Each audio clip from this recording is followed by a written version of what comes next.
கத்தி கீழே இறங்குச்சு. ஆனா அது சண்டையில வர்ற வேகமான வெட்டி இல்ல. இது ஒரு ஆழமான இருட்டறையில நடக்கிற பழி தீர்க்கிற வேலை. பல வருஷமா, சில சமயம் பல தலைமுறையா உள்ளுக்குள்ளேயே எரிஞ்ச ஒரு கோப கணக்குக்கு வச்ச ரத்த புள்ளி அது. ஒரு ஆளோட உசுறு போறப்ப அந்த வெட்ட கொடுத்தவனுக்கு திடீர்னு ஒரு பெரிய சாந்தி கிடைக்கும். அட, கணக்கு முடிஞ்சிருச்சு, கடன் அடைச்சாச்சு, நீதி கிடைச்சிருச்சு. ஆனா இது அவனோட நீதி. ஆனா நம்ம வரலாறு ஒரு சிக்கலான கேள்வியை கேக்குது. அந்த முழுமையான நிம்மதிதான் நாம சொல்ற ஆன்மீகமா? ஒரு ஆத்மா சுத்தமாகணும்னா அது பழைய பகையை தீர்த்துட்டு தான் ஆகணுமா? நம்ம தமிழ்ல சொல்றோமே, பகை தீர்ப்பதே சுத்த ஆன்மீகமா? இந்த வார்த்தை தான் மனுஷ வரலாற்றோட ரொம்ப அதிர்ச்சியான ஒரு பகுதிக்குள்ள நம்மள கூட்டிட்டு போகுது. இது மகாபாரத போர்க்களத்துல ஆரம்பிச்சு நம்ம ஊர்ல இன்னைக்கும் அடங்கி போய் கிடக்கிற சாபங்கள் வரைக்கும் நீழுது. நீதி, பழிக்கு பழி, ஞானம், இந்த மூணுக்கும் உள்ள இழுபறிய நம்ம கிட்ட காட்டுது. பகைனா சும்மா கோபம் இல்லைங்க. கோபம்னா உடனே வந்து உடனே போயிடும். ஆனா பகைங்கிறது உள்ளுக்குள்ளேயே கொதிக்கிற ஒரு எரிமலை மாதிரி. அது ஆறவே கூடாதுன்னு மனசு புடிச்சு வச்சிருக்கிற ஒரு காயம். அதுக்கு கணக்கு செட்டில் பண்ணியே ஆகணும். வரலாற்றிலேயே ரொம்ப வீரியமான பகைகள் எல்லாம் தனிப்பட்ட விஷயமா இருக்காது.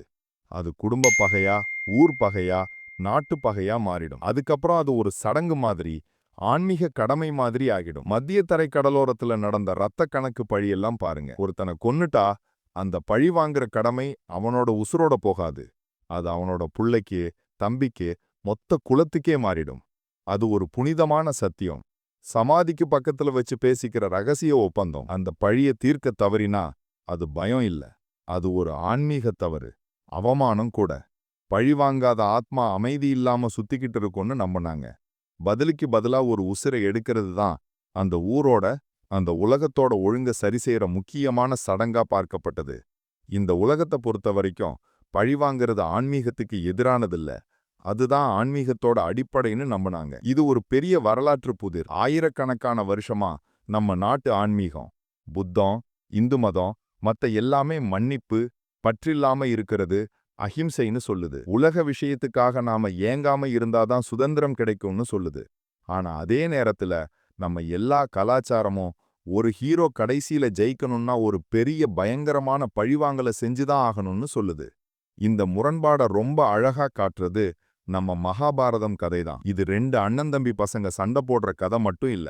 இது ஒரு பகை எப்படி பிறந்து எப்படி வளர்ந்து உலகத்தையே அழிக்குதுன்னு சொல்ற கதை. சண்டையே எதுல ஆரம்பிக்குதுன்னா, சில சின்ன சின்ன அவமானங்கள், கோபங்கள், உடைக்கப்பட்ட சத்தியங்கள் குட்டி குட்டியா சேர்ந்து வளர்ந்த பகையில தான். கதையோட ஹீரோக்களான பாண்டவர்கள் நியாயம், தர்மம்னு சொல்லுவாங்க. அவங்க தான் ஆன்மீக கட்டுப்பாட்டுக்கும் மனசு சுத்தமா இருக்கிறதுக்கும் உதாரணம். ஆனா அவங்க ஆன்மீக பயணத்தோட உச்சம் என்னன்னா, உலகத்தையே நாசம் பண்ணுன 18 நாள் நடந்த ஒரு பெரிய போர். அவங்க கடைசியில அந்த இரத்தக்கரையோட வந்த வெற்றியை நோக்கி போனதுக்கு என்ன காரணம்?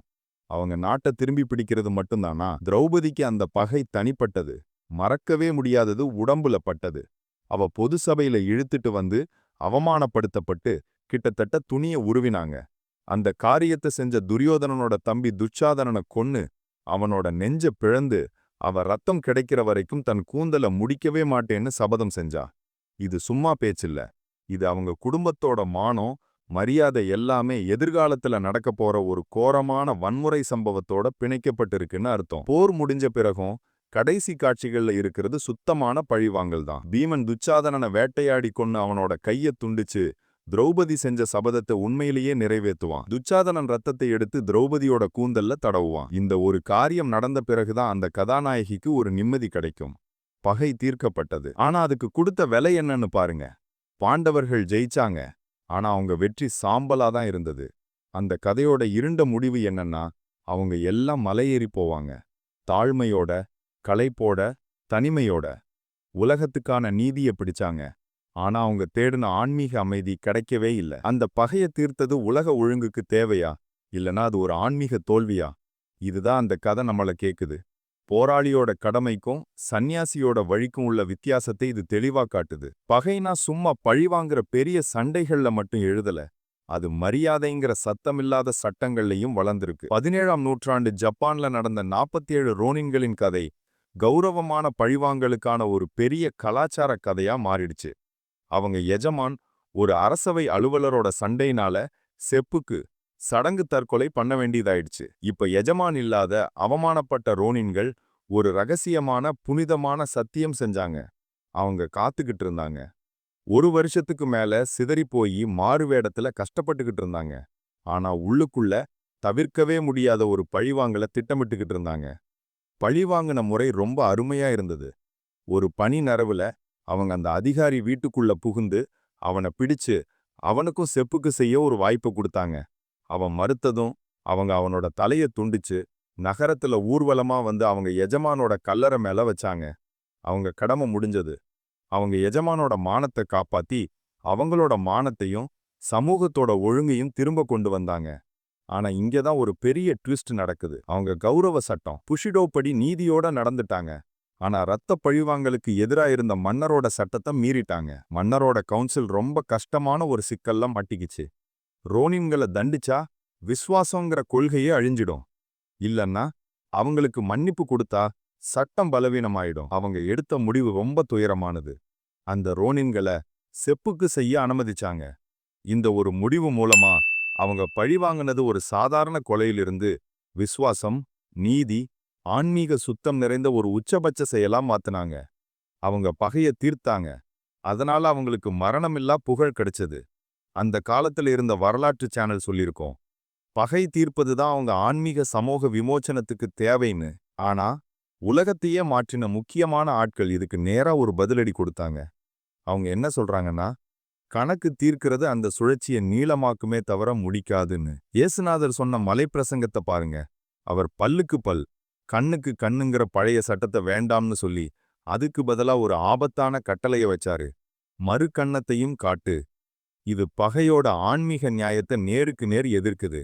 உண்மையான சுத்தம் கணக்கு சமம் பண்றதுல இல்ல, அது அந்த கணக்குகளை உடைச்சி எரியறதுல தான் இருக்குன்னு சொல்லுது. புத்தரோட போதனைகள் இது ரொம்ப தெளிவு. பகை, பழிவாங்கணும்னு ஆசைப்படுறது எல்லாமே ஒரு விதமான பற்று. பற்று தான் எல்லா துன்பத்துக்கும் காரணம். பழி தீர்க்கிறது, பழிவாங்கிற ஆசைக்கு பின்னாடி போறதுன்னா புது கர்மாவை உருவாக்குறது. உன்னை காயப்படுத்தினவனோட அடுத்த ஜென்மத்துக்கும் உன்னை பிணைச்சிக்கிறது. இந்த கண்ணோட்டத்துல சுத்தமான ஆன்மீகங்கிறது செயலற்ற தன்மைதான். அந்த வலிய கடந்த காலத்திலேயே அப்படியே கரைஞ்சு போக விடுறது. உண்மையான ஆன்மீக வெற்றிங்கிறது நாம தான் பாதிக்கப்பட்ட ஆள் இல்ல, நாம தான் நம்மோட உணர்ச்சிக்கு எஜமான்னு தெரிஞ்சுக்கிற மரணம்தான். சரி, அப்போ வரலாறு நம்மளை எங்க நிப்பாட்டுது? பகை தீர்ப்பது சுத்த ஆன்மீகமா? இதுக்கு பதில் ஒருவேளை மனச உழுக்கிற இல்ல ஆமாம்னு நான் சொல்லணும். அந்த இல்லங்கிறது ஞானிகள் கொடுத்த எச்சரிக்கை. பகைய தீர்க்கிறது நம்மோட ஈகோவுக்கு சந்தோஷம் கொடுக்கலாம், ஆனா அது நம்ம ஆத்மாவை அடிமைப்படுத்துது. எந்த இருட்ட நீ வெளியே அனுப்பணும்னு நினைக்கிறியோ அதோடையே உன்னை கட்டி போடுது. ஆனா அந்த ஆமாங்கிறது மனுஷ வாழ்க்கைக்கும் நீதிங்கிற விஷயத்தோட சிக்கலுக்கும் உள்ள ஒரு சோகமான உண்மை. வரலாற்றுல சட்டப்படி கிடைக்காத நீதிக்கு பழிவாங்கிறது தான் நீதிக்கான ஒரு பெரிய சக்தியா இருந்தது. ஒரு ஒடுக்கப்பட்ட மக்களுக்கோ, ஒரு காயப்பட்ட குடும்பத்துக்கோ, ஒரு ஏமாந்த தனிமனிதனுக்கோ சட்டம், நீதிமன்றம் வேற வழியே இல்லைன்னா கணக்கு தீர்க்கிறது மட்டும்தான் மனிதனோட தன்மானத்தை திரும்ப கொண்டு வர்ற ஒரே வழியா இருக்கும். அந்த நேரங்கள்ல பழிவாங்கிறது ஒரு புனிதமான பாரத்தை ஏத்துக்குது. அது வெறும் கோபமா இல்லாம நீதிய திரும்ப கொண்டு வர்ற ஒரு பயங்கரமான ஆனா நிதயமான செயலா மாறுது. பகைங்கிறது ஒரு ஆன்மீக சோதனை மாதிரி. நாம ஒரு தேர்வுல இருக்கோம். கடந்த காலத்திலேயே வாழ்றதா, நமக்கு தீங்கு செஞ்சவனோட நிரந்தரமா பிணைஞ்சு போறதா, இல்லனா ஒரு சுத்தமான ஸ்லேட்ல ஆரம்பிக்கிற அந்த முழுமையான சுதந்திரத்தை ஏத்துக்கிறதா? வரலாறு ஒரு சுலபமான பதில கொடுக்கல, ஆனா அது ஒரு அதிர்ச்சியான உண்மையை நம்ம கிட்ட காட்டுது. ரொம்ப ஆழமான பழிவாங்கல் அது ஒரு உசிரை எடுக்கிறதில்ல, அது ஒரு காயத்தோட நினைப்புக்காக நம்ம சுதந்திரத்தை தியாகம் செய்யறதுதான்னு. அப்போ சுத்தமான ஆன்மீகங்கிறது எதுன்னா, அந்த பெரிய சண்டை நம்மள காயப்படுத்தின எதிரியோட இல்ல, அது அந்த காயத்தை விடவே மாட்டேன்னு அடம்பிடிக்கிற நம்மோட மனசு கூட தான் நடக்குதுன்னு நம்ம எப்ப தெரிஞ்சுக்கிறோமோ அதுதான். இது ஒரு சத்தமில்லாத தனிப்பட்ட சண்டை. அந்த பகைய கீழே வச்ச பிறகு வர்ற அமைதி, அது இரத்த வெள்ளத்துல இருந்தாலும் சரி, இல்லனா மன்னிப்பு கொடுக்கிற ஒரு நொடியா இருந்தாலும் சரி, அது மட்டும்தான் நமக்கு கிடைச்ச தீர்ப்பு. இந்த நீதி, பழிவாங்கல், ஆன்மீகம் பத்தின தேடல் உங்களுக்குள்ள ஏதாவது கேள்வியை எழுப்புனா உடனே நம்ம சேனலை சப்ஸ்கிரைப் பண்ணுங்க. உங்க மனசுல அட இந்த பழிவாங்கல் தான் உண்மையிலேயே ஆன்மீக நீதின்னு நினைக்கிற ஏதாவது வரலாற்று சம்பவம் இருந்தா அதை கமெண்ட்ல மறக்காம சொல்லுங்க. பேசலாம். லைக் போட்டுட்டு போங்க.